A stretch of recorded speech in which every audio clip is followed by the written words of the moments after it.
We know Micron is actually undervalued, but if you want to give an actual value, what would it be? And then on top of that, someone's wanting to know what's the whole thing on Micron being cyclical? Okay, so the cyclical argument goes back to memory demand from the 80s in that basically there would be these cycles where computers need more and more memory, and there's just not enough memory to go around, and therefore memory prices would shoot up because um, memory from different manufacturers is interchangeable in computers. So memory prices would shoot up, and therefore the profits of these memory chip makers would skyrocket, and they would build more capacity, obviously, because they want to sell more memory. And then all of a sudden they would have excess capacity, and therefore memory prices would start to plummet afterwards. And this cycle has happened at least 3 or 4 times in the past 20 years. And it's roughly a 4 or 5 year cycle that has historically happened. And basically, we should be on a downturn of oversupply of memory right now, where the cycle should have peaked, as of 6 months ago, but it hasn't.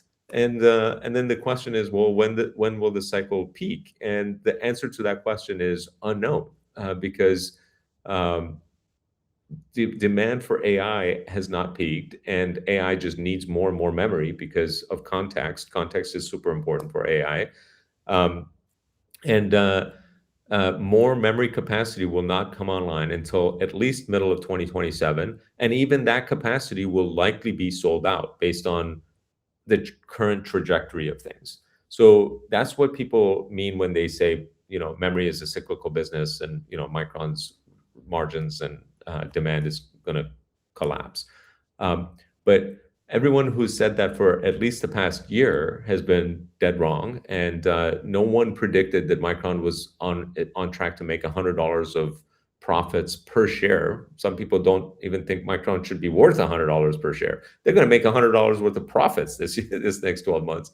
So, you know, uh, it's hard to know exactly when this demand is going to taper, and then whether or not it actually collapses, because these memory makers now, by the way, the memory makers in the 80s, there was a whole bunch of them, and they've like dwindled down to just three memory makers. These three memory makers, which are SK Hynix, Samsung, and Micron, they also know that they're in this sort of cyclical business, and they're trying to sort of like make sure they don't build overcapacity. They're not trying to waste money, right? They want to make sure that they can maintain their businesses in the long term.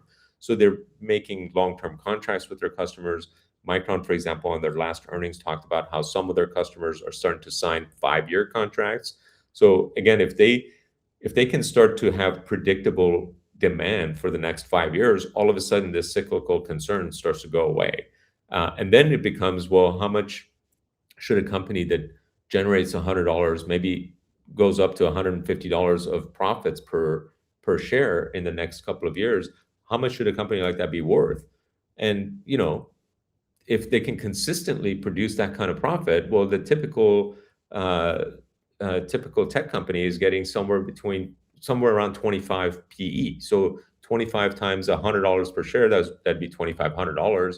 25 times $150, if they can manage $150 worth of consistent profits per share, that puts them into the,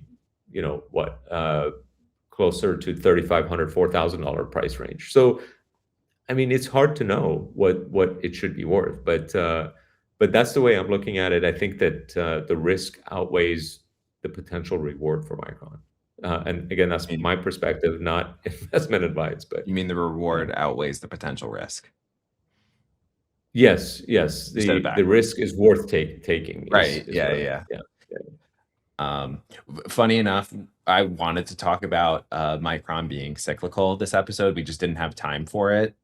So we're going to talk more about this hopefully next episode, assuming there's no crazy news that we need to talk about instead.